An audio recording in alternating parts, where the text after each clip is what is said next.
Podcast is sponsored by Antler Cold Brew Coffee.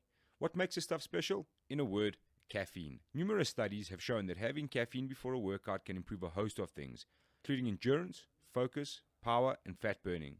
This is old news, but in recent years, other studies have even shown that ingesting caffeine the way nature intended in coffee is more effective than with pharmaceutical refined caffeine. This is attributed to the synergies that caffeine and all the antioxidants in coffee have when they work together. I've linked some of these studies in the show notes on my site. So enough of the science behind this stuff, let me tell you about it on a more practical level. First, you simply smash a shot of cold brew coffee concentrate pre-workout in your face and get a caffeine buzz that rivals some of the most hardcore pre-workout supplements out there.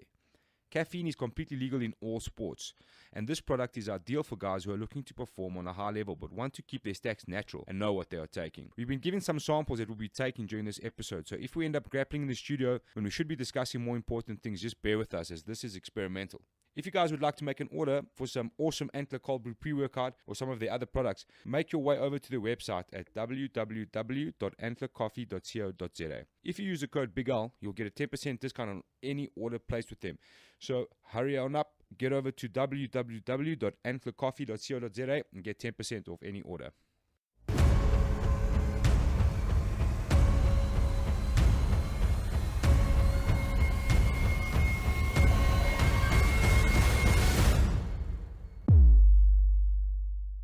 The Big Al Podcast with your host, Al Bishop, unfiltered and uncut.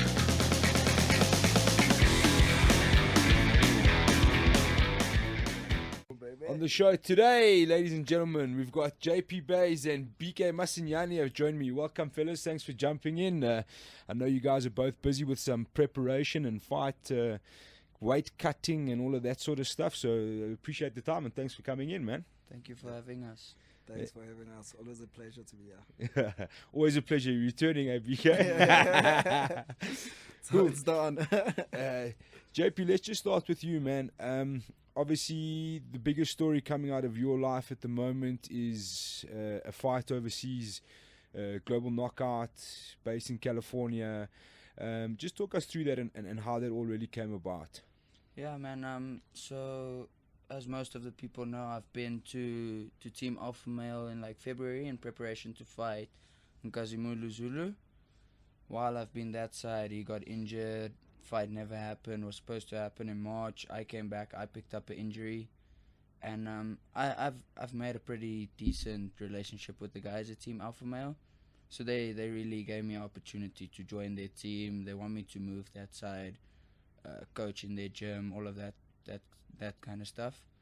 And I mean, Uriah is a big name in MMA, and he contacted me and said, listen, would you like to fight this guy out of our gym?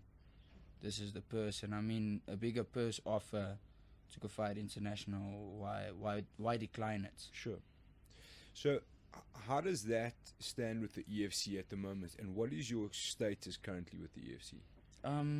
I mean, I went up to the EFC. I told them, listen, this is happening. This is what I've been offered, and like, I guess I'm one of the few guys they've been cool with. So they told me, yeah, it's 100% you can go. I'm still under contract with EFC, but they're allowing me to go fight there, as they know the opportunity is great. And yeah, I'm still the current interim flyweight champion, and as soon as I get back, we'll see what they offer me to fight the reigning champion.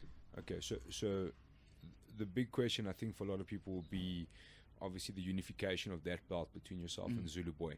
So that is still on the cards, or it's still on the table? Yeah, well, the fight with me and Zulu is still on the cards, but I mean, I don't expect Zulu to be inactive while I'm taking the step to other things. So regardless if EFC takes a step and says, okay, someone's stepping up to face Zulu Boy, and JP comes back and then fights the champion, whoever it may be, like, I don't expect that, but okay, I don't mind who I'm fighting.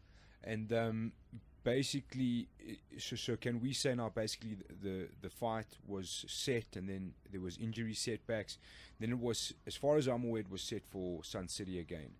So the whole purpose for that being changed is for you to go fight overseas. Yeah, so the main thing is we were set to face one another he then went and competed in the Ultimate Fighter. Sure. I then fought against Baldwin for the interim bout. Zulu came back. Then it was set for March. I did everything from my side. He got injured. So the Monday after we were supposed to fight the next week, I picked up an injury, my ankle. Then I was moved to May. Then I couldn't compete in May because of my ankle. So then they were going to move it to Sun City. And then the fight was going to happen. But then I got the bigger offer. And obviously, me as an athlete, we always going to go for the bigger offer. Sure. And it seems to be a trend, especially coming from FFM at the moment, that you guys have opened doors internationally, and it's obviously it's financially backed, but you guys are young guys looking to extend your careers and stuff like that. So it's understandable for most people. I know a lot of people will get a bit crazy about these things, about our athletes going overseas, but it's the natural evolution of things, and it needs to happen. And just on that note, how much do you know about GKO as a promotion? I know, speaking to Graham Cartmell before, one of him as the EFC's big criteria for you guys going overseas was to make sure that it was a legitimate operation that you were competing in, to make sure the medical facilities were there, the payment was right, and so on and so on. They, not to say that they investigated that, but they would say to you, look, if you're going to compete overseas, let's make sure that you're competing in a legitimate operation. So how much do you know about GKO, or you kind of just put your trust in somebody that you've met along the line and said, No, sure, no. I'll take the fight? Like EFC is the platform for South Africans, right? So there's a whole process of you out of the gym, like FFM. Let's use FFM as an example. They have this thing: you're gonna compete at Fight Stars as an amateur, win a title, defend the bout, then move on to EFC, and then once you get into like a EFC title, defend it, then move on to the bigger thing. So Team Alpha Male, basically, they have, I'll use a roughly number, like maybe 80 guys fighting on a week basis at any promotion. Depends where they get a fight. A lot of guys. I mean, they probably have like 10 guys competing on a weekly basis. And the GKO guys, they basically like good with Team Alpha Male. So Team Alpha Male sends their guys there to compete. And as a promotion, I don't know like how good the medicals and all of that is, but both of Team Alpha Male's latest signing guys fought at that promotion. And saying that, the last guy that got signed to the UFC from Team Alpha Male beat the guy I'm fighting now, and he signed his contract at the event. Sure. Okay. So it's besides the financial side of it, obviously it's you seeing it as a massive opportunity for your career. I mean, Dana White, he goes to that event, he sits there, he has a pretty good relationship with Uriah and them, and the guy I'm fighting hasn't been finished. So I see it as, if I can go there, finish this guy, put on a show, who knows, maybe it might open a door to bigger things. 100%. And how confident are you that you can mix it up with guys like that internationally that haven't been finished? I personally think that I can. My style and this guy's style, I personally think that I'm the one guy that will be able to go there and finish that guy. Okay, 100%, man. Well, we look forward to that. I think it's going to be interesting. Do you know if there's, I mean, I know it's still early days, but how South Africans can stay in touch with that? I'm not pretty sure if it will be streamed live or any of that, but yeah, we'll check it out. We'll keep people updated. Yeah, sure. If it's not on Fight Pass, like from my side, Chad, my teammate's also on that card. Sure. He'll be competing before me, so I mean we can always make a plan to get him to maybe like film it live on Facebook or something. Yeah, sure. So that the home people can at least see it. Yeah, well, we wish you the best with that, man. It's be a hell of an interesting fight. BK. Yes. You've also got a fight coming up, champ. You also, it's not quite international, but Durban, nevertheless. Yes. So how's things going there with you, man? You're prepping, obviously. You guys are both massive rising stars and then on a similar journey, I guess, in ways. So how's the prep been for this one? Yeah, the prep has been always good, mostly for especially my pro fights now. I don't really have to cut any much weight. And coming up to this fight, JP has fought Abdullah San before. Demarters for Abdullah San before, so I got a few tips from them, and like we've been working on that, and obviously while working on Abdul's style, I also have to remember my style of fighting, and obviously try to improvise that into fighting against Abdul. So the preparation has been going well, fitness-wise, everything perfect. And Injury-free. Injury-free, Yes, most important. that's the best you So hope I love for. about fighters, I always like to ask a question because no one ever tells the truth. Everyone's having the best camp and the best weight cuts of their life. Yeah. No one's ever like, fuck, it's going terrible. Yeah, no. For me, I don't think the weight cut will ever go terrible for me because Sure.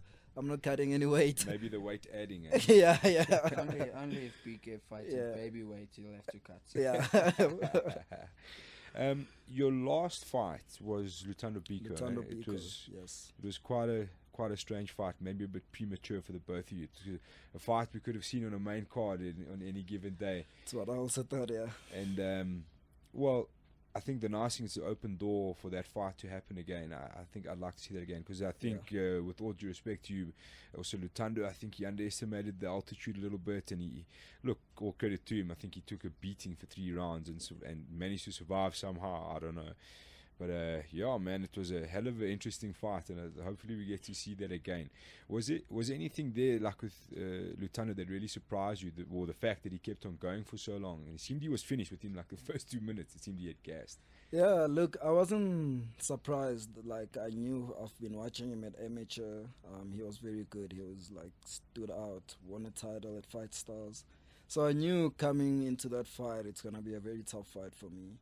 But I was always prepared. I got a 10-day notice fight, and I took it. I knew he's been training for months, but I knew my fitness is very good. So I decided to take the fight, and like I expected him to be coming forward and stuff. But then like second round, when I started seeing him slowing down, that's when I took advantage of it. Sure. Another thing we like to do, both of you can jump in because you guys seem like you've known each other quite some time. Let's just reflect back a little bit on where it all began. Let's start with you, JP. How you got into MMA and what was your initial grassroots martial arts experience that led you into MMA? So, I mean, being a young Afrikaans kid, like most of us have the whole dream about becoming a professional rugby player, Sure. you know. And I never like been into martial arts. I was always like on the rugby field, kicking ball. But I mean, wrestling as a background's been always a family sport. My granddad was the All African Games coach for the Springbok wrestling team in 1996. Okay. My uncle that passed away, he competed in wrestling, so it's always been in the family. And when I got to the age of 15, I thought, no man, like, I don't want to be that guy on the sideline on the rugby field anymore. I'm going to do extra to get better at rugby. And then I started realizing, but I'm more for the one-man sports where it's me against someone and not me. I don't have to pay the price for someone else's mistakes. So yeah, then I started wrestling. It came naturally, pretty much. Okay. I mean, in 3 years, I've achieved more than most of the wrestlers in South Africa. In 3 years. I only wrestled 3 years, and I went to the World Championships. I placed 12th. I won the All African Games. I mean, yeah, from there, I then started training with Iga Kabesa Okay. at a place called Bloodsport in Primrose. Started training with him full time, but to better my wrestling again. So it's been like a whole process from rugby to wrestling, then training full time for wrestling. And they're like, no, do the jet sessions, do the stand up. It can all just benefit you and your cardio. Then when things started like falling into place, they're like, no, let's have one fight. And once you get in there once, it's just a process. And then when Iga left to join FFM, I was like, okay, so now what do? Do I train there with people I don't know, or do I follow him? And luckily my family was very supportive. They carried me like for a year and a half before I found my feet. And yeah, like, I don't see myself being anywhere else. I'm happy with what I've achieved so far, and I'm just looking forward to the journey ahead. 100%. BK, let's hear it, man. Yeah. So for me, I obviously started wrestling at a very young age. That's when I was still in the orphanage and they were trying to get sports inside the orphanage and stuff. So that's when I started wrestling and I realized I was very good at it. I had to choose between soccer or wrestling. Sure. So I decided to choose wrestling and like that I just grew with the sport and I actually loved it. But then when you get too old you realize you can't just wrestle your entire life. Yeah. You have to start to make a living and stuff. So I moved on to teaching. So I was teaching at one of the schools at Sutherland High in Pretoria. And then I decided from there on, it's not my type of place to be, to sit in the office, mark papers and help on with Sure. that.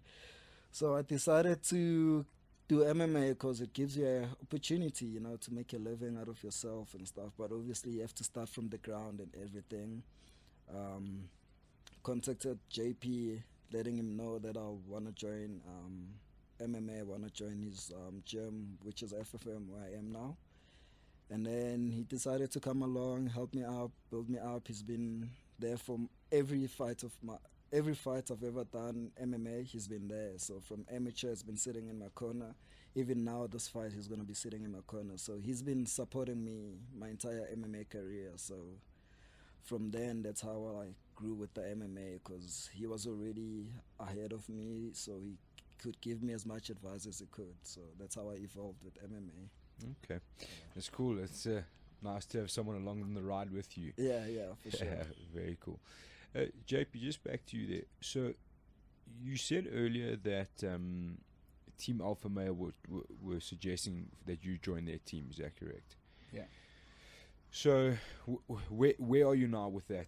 You said to me previously that you're going to base your camp for this fight out of Team Alpha Male. Is that correct? That's correct, yeah. So where does that leave you with FFM? I mean, Richie's a very supportive guy, and he's not a guy that will try keep his athletes back just Sure. to keep his name up in shining lights, you know. So Richie, Chef, everyone, they've been very supportive, and they obviously just want the best for me. And I mean, I'm like kind of in the situation to make the move, but I'm dealing with some personal things before I can make the move that side. But I mean, this will always be home. So, like Richie told me, he's like, what do I have to lose? So me making the move there, start from the bottom. Maybe it doesn't work out. I have family. I'll have FFM. Yeah. I mean, many athletes are in the position where they can do whatever they want once they earn the big money. So like for me with FFM, I'm not burning any bridges. They'll still be my team. Team Alpha Male will be the team. So like, I mean, even if I have to fly back and forth, compete there, compete here, as long as they cover the expenses. But like, if I move that side and I have a fight this side, I'll still have FFM to train and be there for me. And then once I go that side, also like the teammates of VR can come there, train with me. So like, I'm fortunate enough to be in the position to have both teams. So there is a possibility of a move for you to Team Alpha Male full time, and you're basically saying that the situation could end up where you are permanently based at Team Alpha Male but still competing in the EFC from the States. Is that correct? That's correct. So as soon as the move happens, and also like me signing a fight now, I have to confirm with both camps and get opinions on both, because obviously if I'm fighting, but I'm staying that side, EFC will have to fly me and a cornerman out from that side. Yeah. And obviously if I'm this side, that promotion has to fly me out. Okay. So yeah, I'm in the situation where I can compete at EFC, I can compete there. It all depends on what's the offer. Yeah, geez, that's a hell of an interesting scenario you've got going there. But I suppose, I mean, that's there's no set way to do this game, you know. And I think if it works, and it works, and I know Richie's very understanding, and the FFM guys are very understanding. So if it works out, it works out. Let's project forward a little bit. Let's say you rack up a win at GKO. What's the first objective for you from there? So GKO offered me the fight. The guy I'm fighting, his last fight was a title fight. So there's no current champion in that division. And I saw on their post their hashtag like number one contender. So I believe Okay. this fight's a number one contender spot. Okay. After this fight, I believe I'll get the title shots. And I mean, like, I'm just grateful that I can test myself at a smaller promotion internationally. Like, you don't want to be that guy that gets a call tomorrow from the UFC, and then you have to get out of your comfort zone, but you're stressing. So, like, for me, it's good there, but the only thing I want to do is I want to grow. So go there, get the win, see, maybe get the title fight, get the win, then come here, get the title. The more titles I have, the better it is for me to get into the UFC. Sure. So is that the ultimate goal? Is to compete in the UFC? Well, I mean, UFC, Bellator, like we know now, we see guys at Bellator. Apparently, Bellator is paying good. Yeah. You can take your sponsors, your banners. So like I said earlier, it all depends what you get offered. I don't want to say that the ultimate goal is just UFC, but then you get a better offer. So us as athletes can't dedicate your whole life and earn peanuts, you know? Yeah. So you were talking about those hard questions earlier. So I've got one for the both of you. Let's go. If you look at the way the UFC and Bellator are set up currently, and then you said something quite interesting there, there's obviously a big attraction to Bellator financially for a lot of guys. We're starting to see guys that are fighting out their contract to become free agents to look for the move to Bellator. I mean, you look at a guy like Rory McDonald, who's case in point. I don't know if you guys saw the suggested earnings for his last fight. It was a hell of a lot of money, you know what I mean? And it's almost got like, Bellator's almost got that freedom and freak factor like Japan would have, you know what I mean? Because now he's talking about fighting from anywhere from middleweight straight up to heavyweight, you know, and he doesn't really care as long as the money's right. So all of a sudden you've got that direct competition. Look, I think it's always going to be difficult to compete with the UFC, you know, on that standard, but it's definitely going to give a bit of I think negotiating power when you're reaching the end of your contract, and it's definitely giving you another option. Do you think that bearing in mind that there's no real Bellator in the country at the moment, but do you think the EFC is heading for that sort of a situation where if they financially don't start to consider the athletes a little bit more, they're going to find the situation where guys are going to start to ride out their contracts to free agency and start looking at other options? I do think so. Me as an athlete as well, like I mean, you can say what you want and you can say that you're happy, but you'll never be happy because there'll always be someone that earns more than you. Sure. Yeah. So maybe EFC offers, let's use BK a lot of money, but then they'll still offer me more money. You know what I'm saying? And the thing is, I personally think that people are going to try separate paths with the EFC so that they can go where they're going to be happy and get more. I mean, no one wants to sit and then, oh, BK, you getting flown down, you and one cornerman for Martin and you getting flown down to Durban. Sure. Yeah. Now, it's on BK to get the other cornerman down, or the cornerman must pay out of their own pocket. That's not the way it should be. I mean, from here to Durban, what's a flight? Maybe 1,500 rand? Yeah. So it shouldn't be on the athletes. I think the promotion should cover that, and that should be on them. So if we use Andrew Buerta as an example, he fought against Iga for the title. He lost. Why did he leave EFC to go to Fight Stars? Yeah. You know, so I do think that people are going to start, like, trying to get out of their contracts to move on. Like, at the end of the day, you can't dedicate your whole life, if you're not going to earn. If there's better opportunities overseas. Like, if you also look at it, most of all the fighters at FFM actually dedicate their life into MMA. Sure. There's nothing else we do but MMA. So it's not like we've got side jobs that we're doing and stuff like that. So we all dedicate our time at MMA. So like, it's very difficult, like, if you don't get enough finance to like make a living out of MMA. So that's why some MMA fighters stop fighting, you know, because that's all they know. They know how to coach and they only know how to fight. And then like, Yeah, And I think that leans back to the spectacle of MMA, which a lot of people don't really understand the daily sacrifice that's going on for people, you know. And it's sometimes I wonder if, and it's not an EFC thing, and it's not an anybody thing. It's just like, I suppose it's a business thing at the end of the day. I'm not entirely sure the promotions realize what's really going on at let's say the ground level. You understand what I'm saying? I think sports is quite weird like that, because it's always somebody who's say, let's say, the head of a sport, who played the sport, whereas somebody's at the head of the sport that's never done the sport. It's different people and different thoughts, you know what I'm saying? So it's just obviously there's a lot of very quiet mutterings in South Africa at the moment in the MMA community, because yourself is going overseas. Chad obviously has quite a scenario, and he's headed overseas. We're looking at guys like Boyd Allen, Martin van Staden, and there's a big group of you guys that are looking. I'm sure BK overseas is on your radar. Don Madge is another name to throw in there. So there's this big muttering all of a sudden, as people are kind of like, what's really going on? You know what I mean? Obviously the opposition promotion will say, oh, it's what is EFC doing? You know what I mean? Why are these people leaving? Which isn't always the case.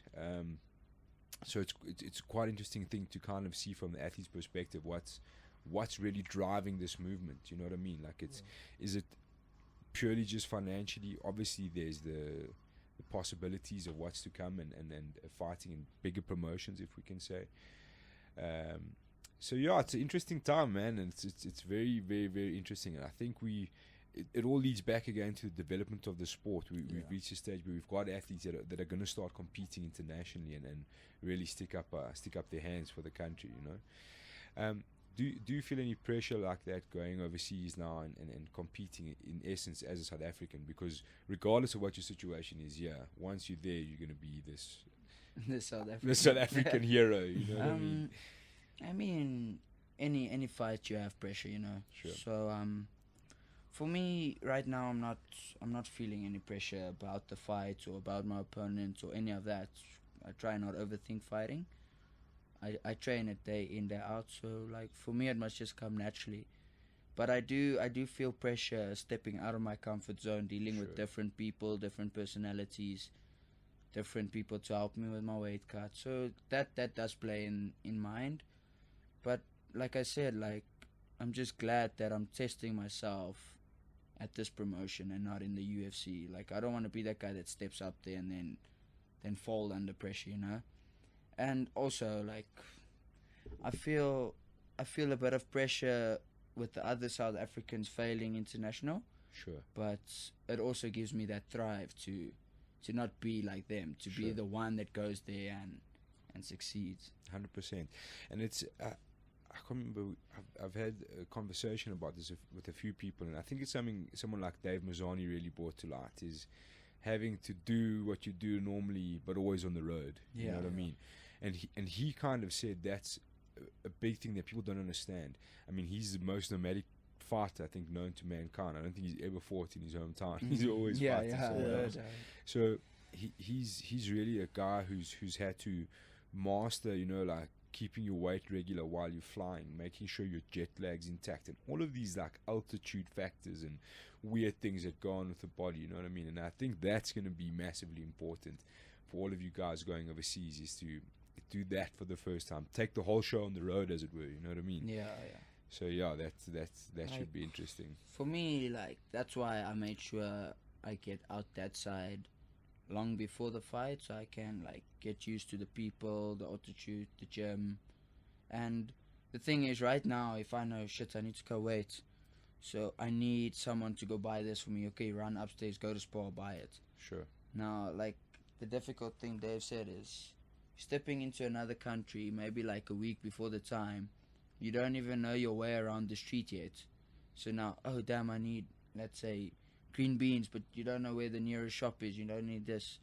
So like, for me, going there before the time, settling in, and just make it as chilled for me possible, to like make it feel home. If I'm there, what I need, I know my way around.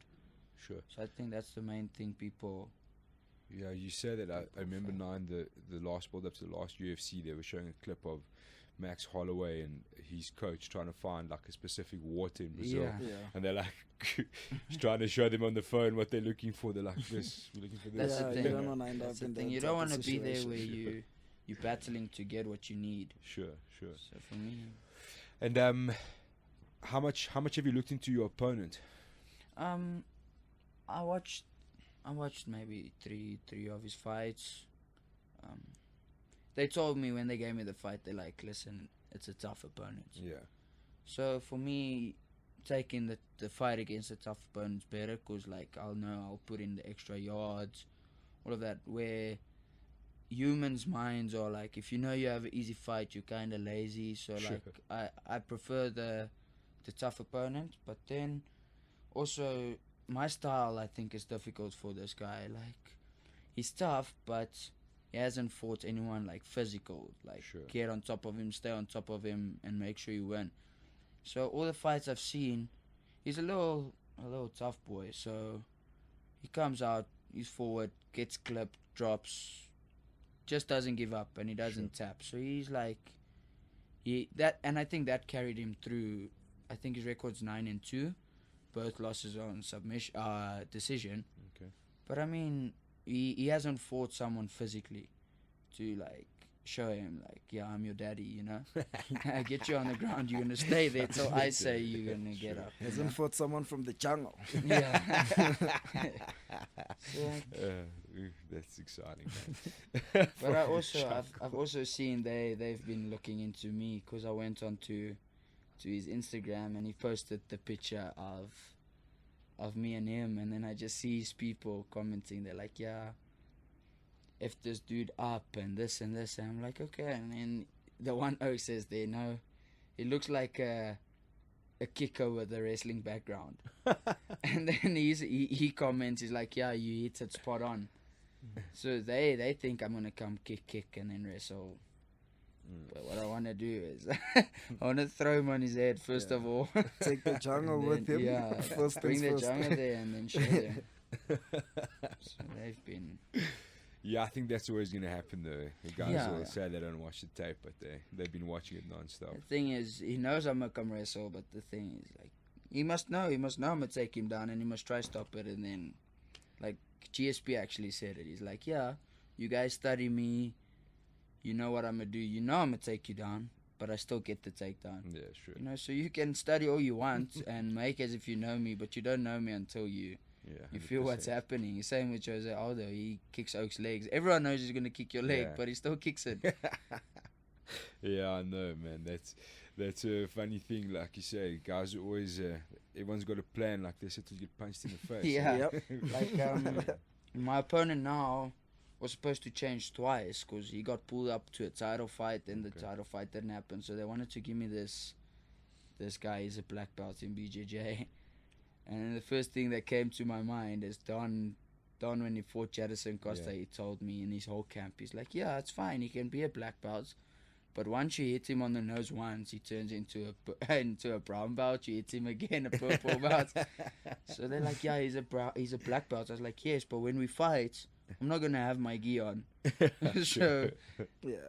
what does that actually matter? Yeah, I don't think people really understand that as well. It took me a long time to quite understand. People are like, oh, he's a black belt in jiu-jitsu, but you're like, I just saw him get submitted, so what does that mean? You know what I mean? It's a very different scenario, the jiu-jitsu for MMA and wrestling for MMA and all of that it's a whole nother world, man. The thing Yeah. is, jiu-jitsu for MMA is about to get on top and stay on top. Sure. If you're on top, you're winning, regardless if you're hitting or not. In the judge's eyes, you look dominant, so you're winning. So all these jiu-jitsu guys, they fall on their back. Okay, you fall on your back, I'm gonna defend, I'm gonna hit you a little bit. They'll win the round. Yeah.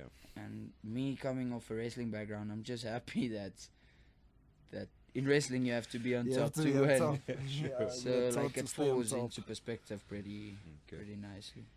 And BK, EFC 60 Durban, it's your first main card fight, eh? My first main card.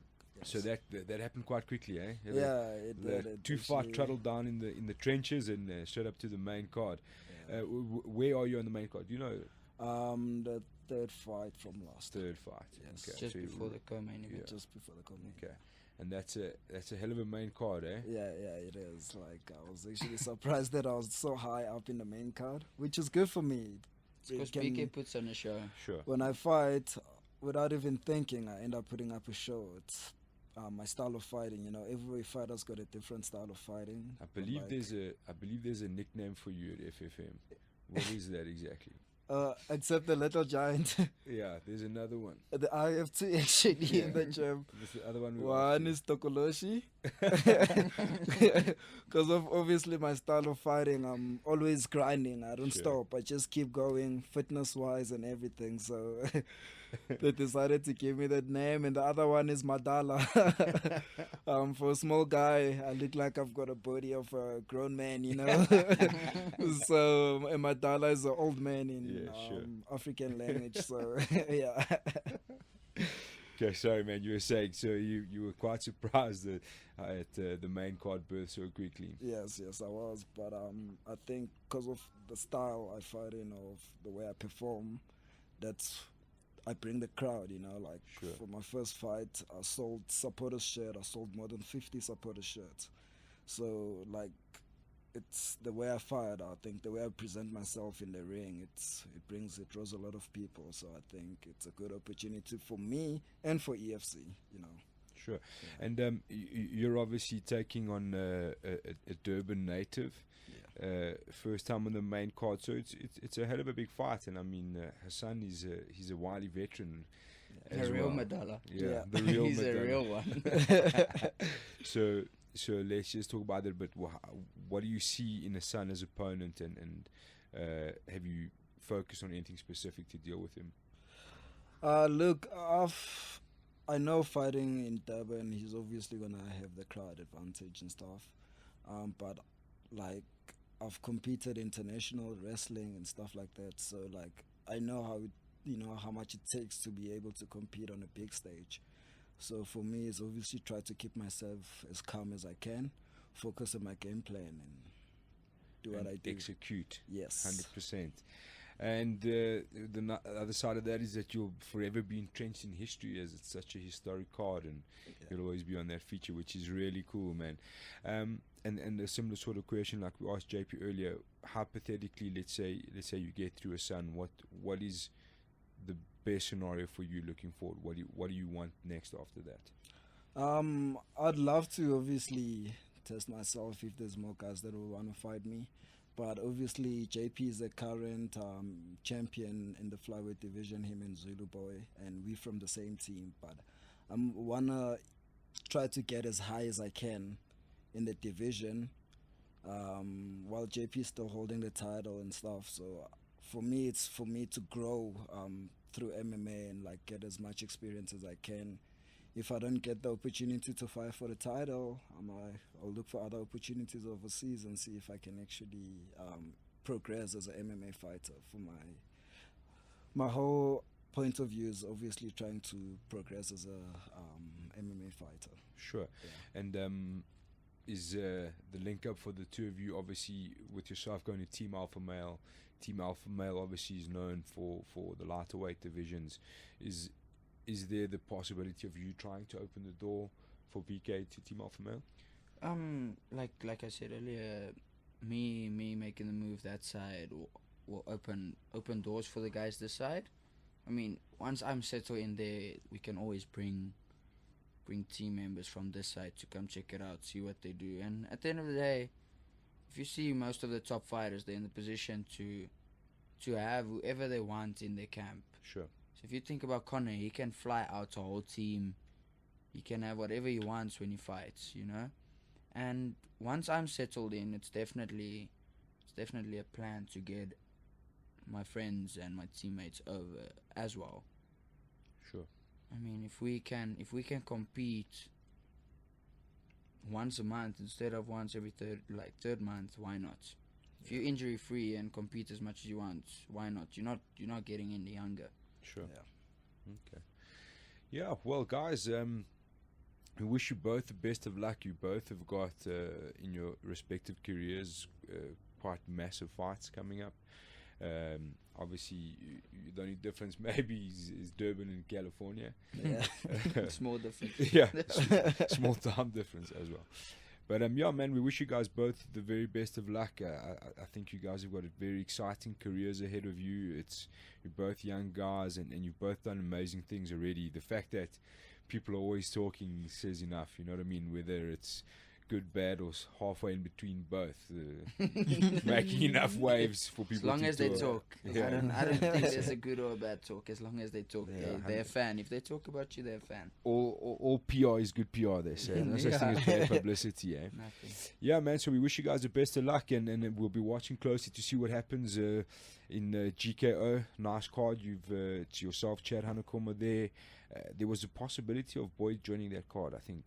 There's a possibility, but I can't remember what he said. He was Boyd, on the show. He said, Boyd okay. has quite a lot of news on his fork with different international promotions.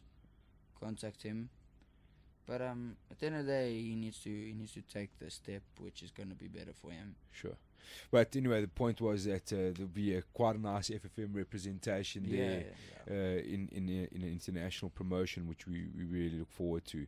And good luck, man. You know, I hope the South African community, regardless of what their feeling is about anybody, really gets behind you, because it's at the end of the day, you're flying a South African flag. You know, it's not JP Bays. It's JP Bays from South Africa. You know what I mean? And people need to understand that and get behind it. And any companies that are looking for a massive sponsorship opportunity, you're now moving international. So we hope they really jump on board, man.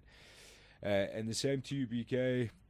Durban, EFC 60, massive card, massive fight for you. I think it's always a funny thing in MMA, that fight with the rising youngster against the witty veteran, to see how it handles.